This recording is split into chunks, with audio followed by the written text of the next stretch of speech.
الرحيم الحمد لله رب العالمين والصلاة والسلام على سيدنا ومولانا محمد وآله وأزواجه وذريته أجمعين. We are continuing our reading of Allama Iqbal's Reconstruction of Religious Thought in Islam, and we had stopped here last time. We had covered Adam al-Islam's story in the Qur'an and how Allama Iqbal's rahmatullah alayhi's misinterpretation of that story and the reasons for that. So he continues from there. Thus, the character of man's knowledge is conceptual.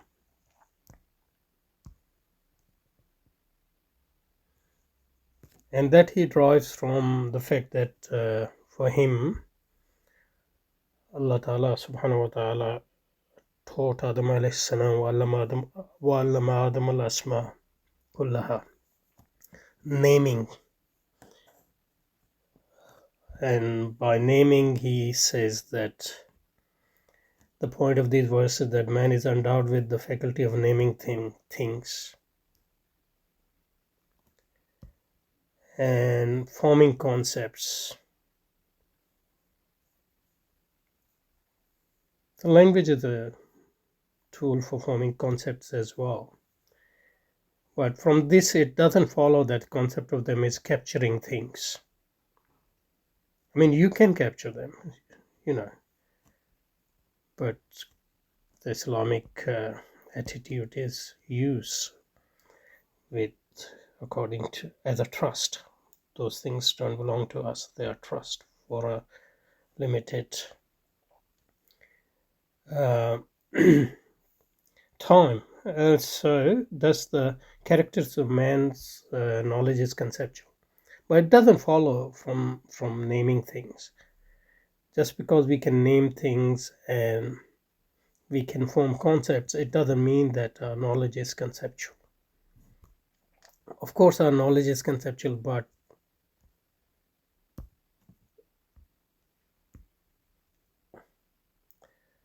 knowledge is conceptual, but that doesn't mean that all knowledge can be reduced to conceptual, firstly.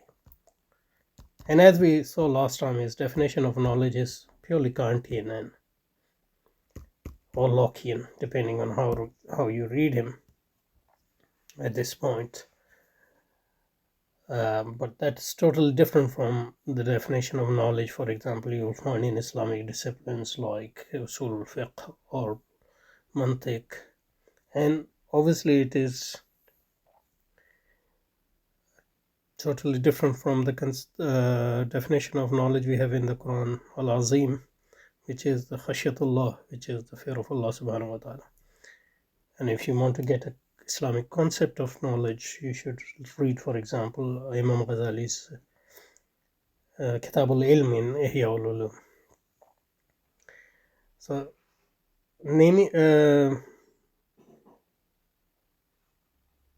we don't deny empiricist concept of knowledge in bracket, but that firstly it cannot be reduced to all forms of knowledge, and we will rather categorize it as information rather than knowledge. So where were we? So character of knowledge is conceptual, and it is with the weapon of this conceptual knowledge that man approaches the observable aspects of reality.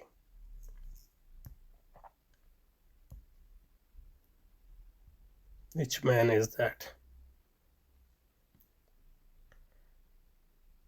Well, that's a basic tool for dealing with the reality. Not just the observable facts, but I mean, the observable facts of reality are just a manifestation. Even what we call observable reality, a lot of it is hidden from us, as any phenomenologist would know. Okay, the one noteworthy feature of the Quran al-Azim is the emphasis that it lays on the observable aspects of reality. Why is this a noteworthy feature? I don't understand. because Quran is full of akhirah. So that's not the observable fact of reality. And most of the time, what he is calling observable fact of reality, Quran mention it as a sign of that non-observable aspect of reality, so-called. So it will become clear why he's saying it's a one noteworthy feature of the Quran, because he's going to say that Quran is the foundation of science.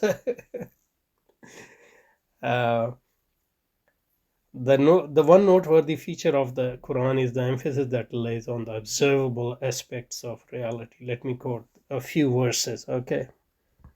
We'll let you. So the first ayah is from Surah Al-Baqarah. I think it's in في خلق السماوات والأرض واختلاف الليل والنهار والفلك التي تجري في البحر بما ينفع الناس. Yeah, that's the ayah. Okay.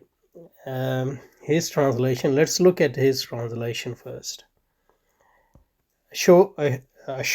Assuredly, in the creation of the heavens, في خلق السماوات والأرض, and the earth, and in the alternation of night and day. إن في خلق السماوات والأرض واختلاف الليل والنهار. Okay.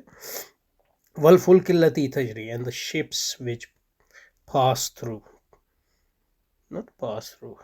تجري. Anyway, the sea. والفلك التي تجري في البحر, pass through the sea with what is useful to man.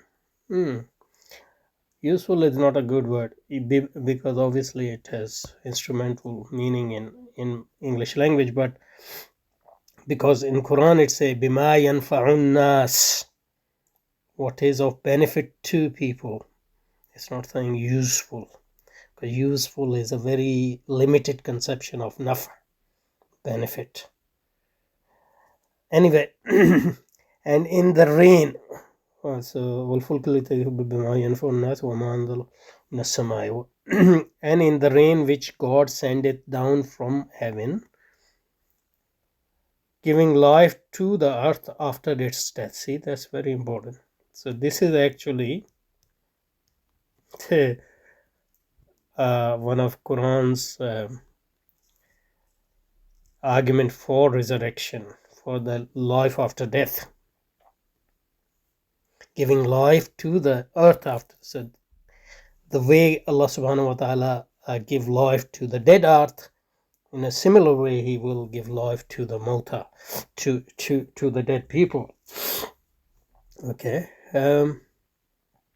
Okay, so God giving life to the earth after his death, and scattering over it, over the all kind of cattle.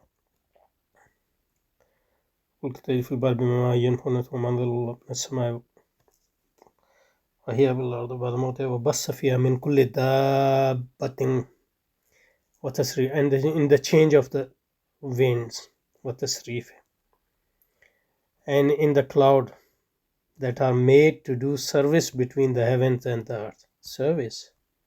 Let me see what he is translating. وفلك التي بالبحر بما ينفع الناس وما أنزل الله من السماء من كل دابة وتسريف الرياح والسحاب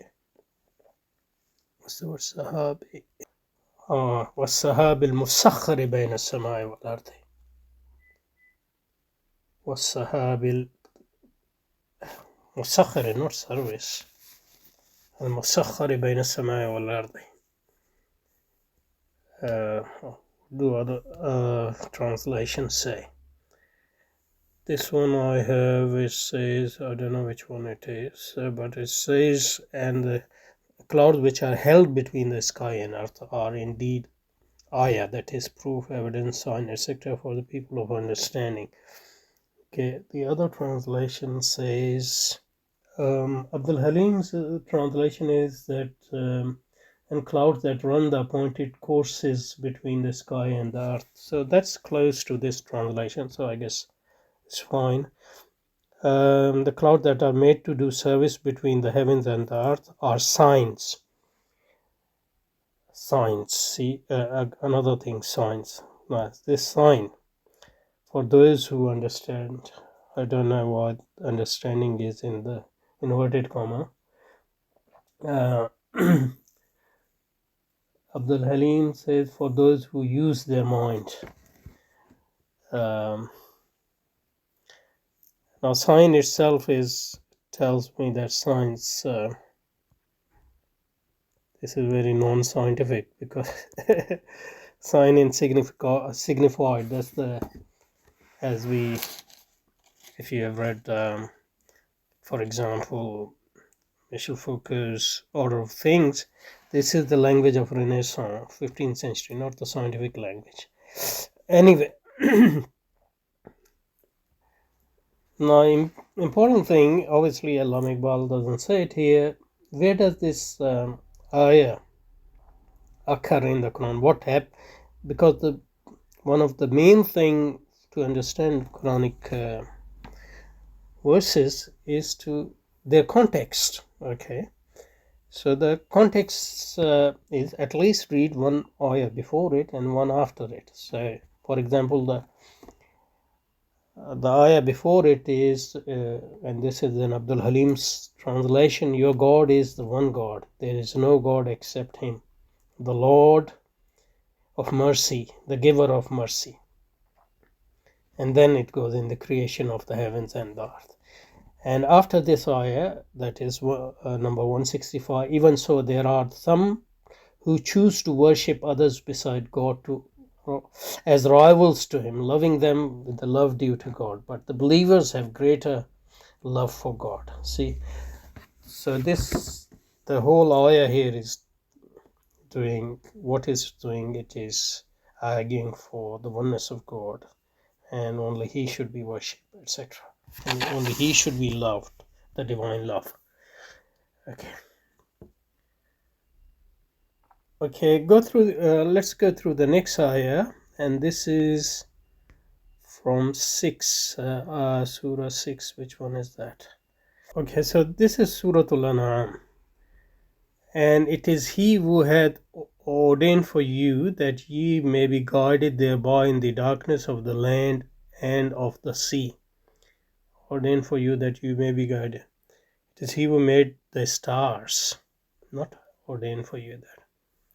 It is He who has made the stars so they can guide you when land and sea are dark. We have made the signs clear for those who have knowledge. So, and it is He who hath ordained for you that ye may be guided thereby.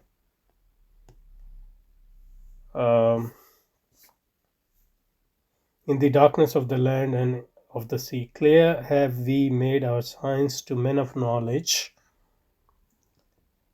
those who have knowledge. There is no man there.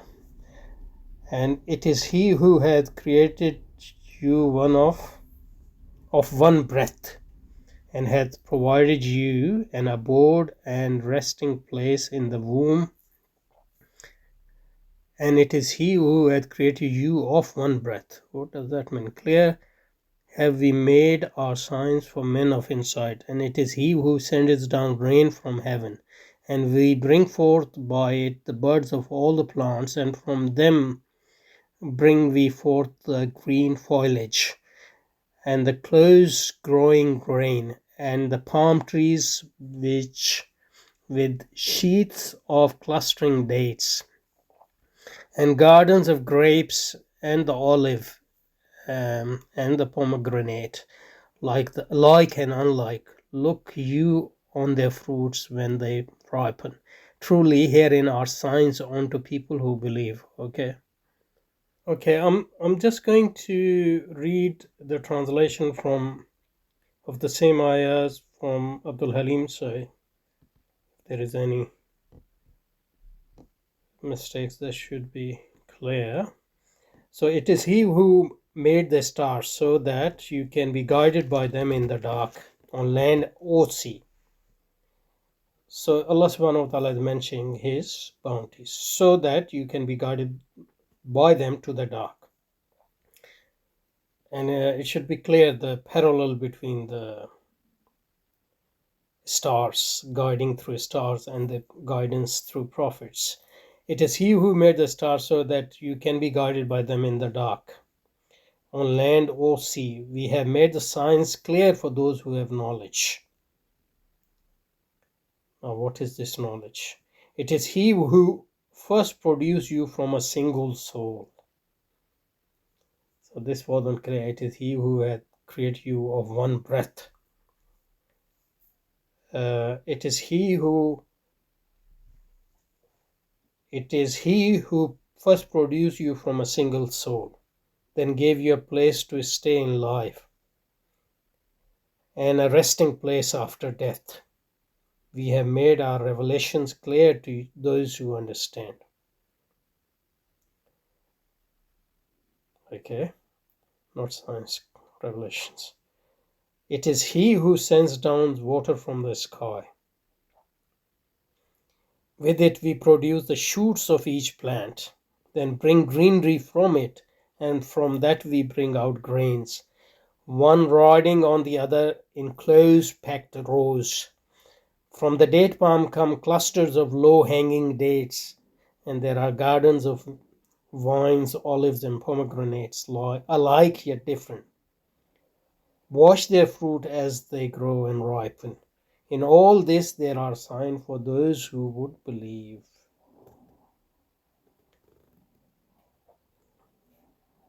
So this is ayat 97 from 99. Okay.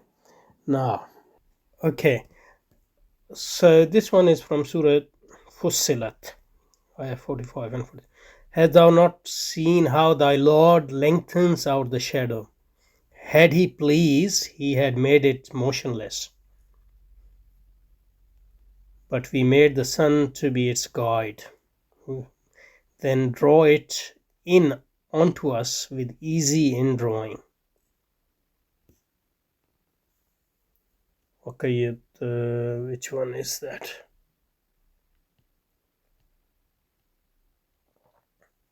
Now let's read from Abdul Halim. Do you not see how your Lord lengthens the shade? If He had willed, He could have made it stand still. We made the sun its indicator, but we gradually draw it towards us little by little. And it goes on to say, it is He who made the night to cover you and sleep for rest, and made the day like a resurrection. It is He who sends the winds. So these are all the bounties of Allah subhanahu wa ta'ala and His power, which is being manifested through these verses. Okay, the next ayah. This is from Surah 88, I think it's Al-Ghashiyah. Can they not look upon the clouds, how they are created, and to the heaven, how it is upraised, and to the mountains, how they are rooted, and to the earth, how it is outspread? Abdul Halim's translation: do the disbelievers not see how rain clouds are formed? See? How the heavens are lifted, how the mountains are raised high, how the earth is spread out. So Prophet, remind them, your only task is to remind. You are not there to control them. As for those who turn away and disbelieve, God will inflict the greatest torment upon them. It is to us they will return, and then it is for us to call them to account. So that's the context of the ayah. Okay, the last one here. That is Surah. This is Surah Rum. And among His signs are the creation of the heavens and of the earth, signs of His greatness, and your variety of tongues and colors. Herein truly are signs for all men. The Halim's translation is: another of His signs are the creation of the heavens and the earth, and the diversity of your languages and colors. These truly are signs in this for those who know, not for all men.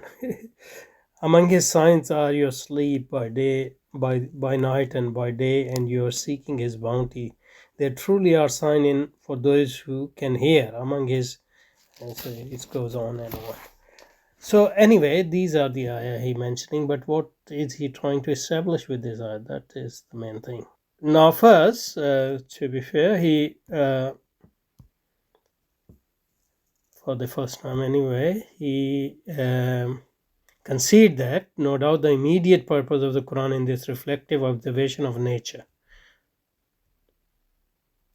is to awaken in man the consciousness of that of which nature is regarded as a symbol, which is the greatness of Allah subhanahu wa ta'ala, and the need to believe in Him and the resurrection.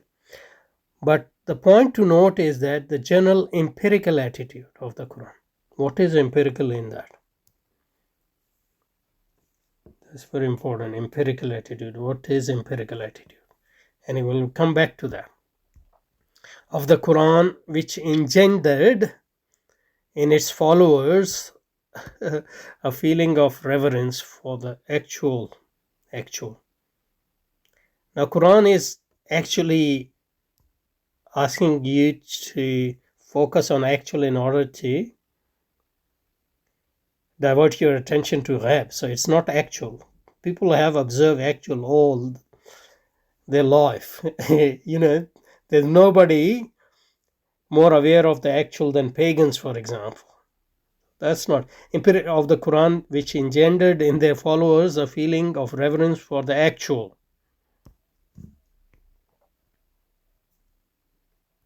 As the pagans didn't have feeling of reverence for the actual, and ultimately made them the founders of modern science. That's the leap of this is strange.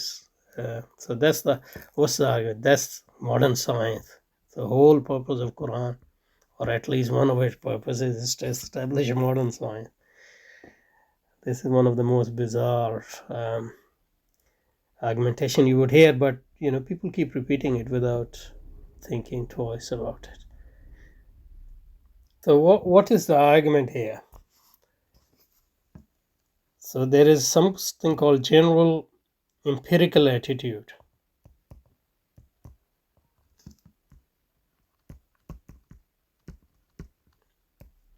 And by empirical, obviously he means here observational.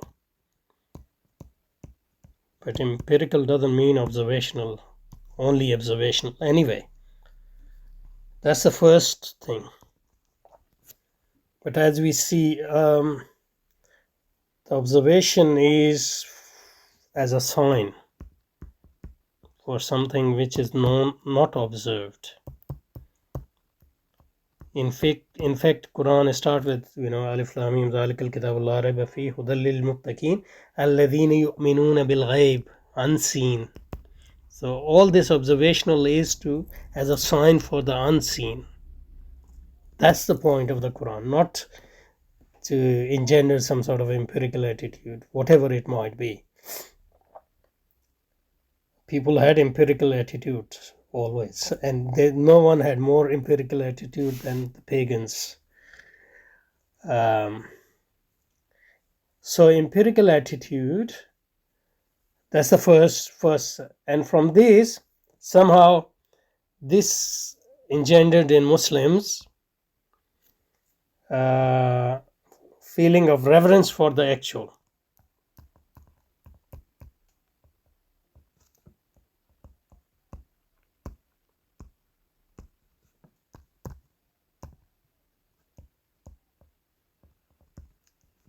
In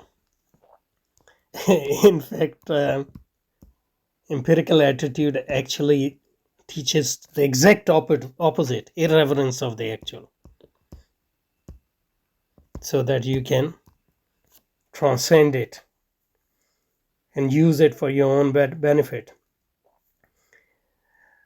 And nobody knew reverence of the actual more than pagans, for example. And reverence of the actual doesn't teach you science or anything. And ultimate them the founder of science. So for him, just observational attitude and reverence of the actual lead to science, founders of science. Okay. Apparently, Abu Bakr and Usman and Ali, they founded science. That's Islamic Iqbal. But this people make these because the hidden thing is that the West has defeated us. So the West must be. That's amazing. What is the source of their power? Science. But if we can say that science actually we founded that, then the West's ultimate glory can be at least, reflected back on us, and we can do this again or something like that. That's the attitude. But it's just a ridiculous argument. It doesn't make any sense. It doesn't understand science, because science is not just observation. We will come to that. Secondly, empirical attitude is not just observation. Secondly, science is not based on reverence for the actual. It is based on actually irreverence of the actual. And if Quran is teaching reverence for the actual, nobody knew reverence of the actual more than pagans, for example. And how humanity still survived for all these centuries without observation and reverence of the actual, empirical attitude, etc. That's beyond me. How can Iqbal think that?